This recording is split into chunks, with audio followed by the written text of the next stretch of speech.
Have you ever gone to book a train ticket only to find hidden charges once you go to checkout? Or possibly experience mandatory booking charges when going to the cinema? Well, the UK government is set to ban this practice soon, thank fuck.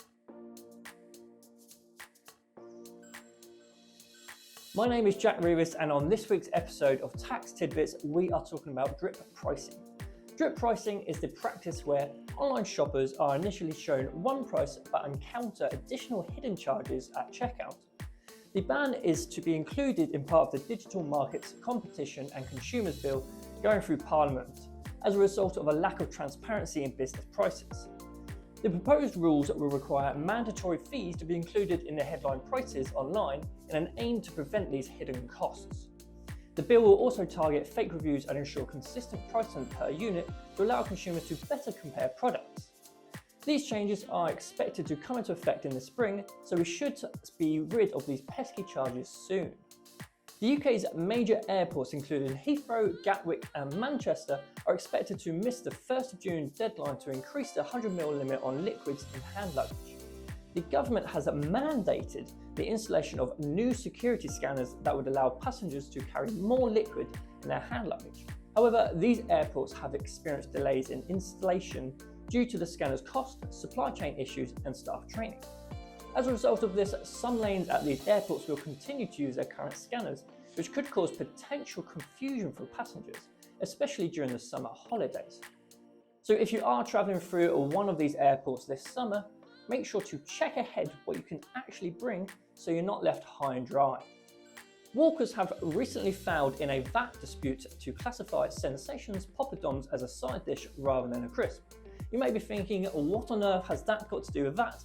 Well, crisps are standard rated for VAT, meaning that consumers pay 20% VAT on top of the product price, which is passed on to HMRC by the company, which in this case is Walkers.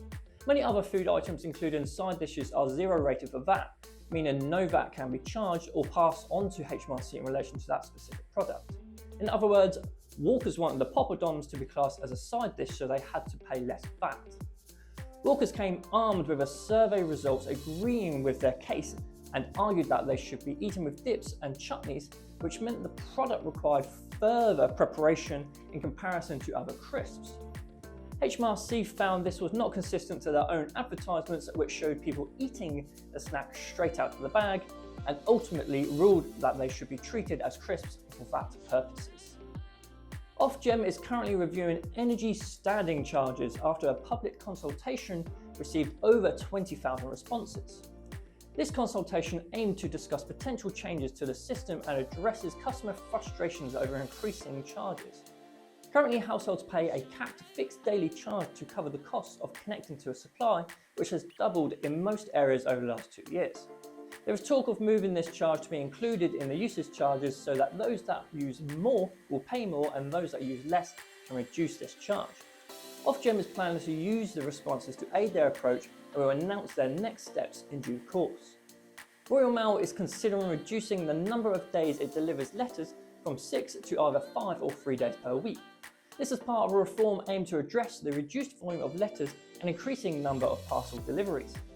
Ofcom estimates that this could save the company between 100 million and 650 million pounds, which is crucial as Royal Mail posted a 319 million pound loss in the first half of the financial year alone.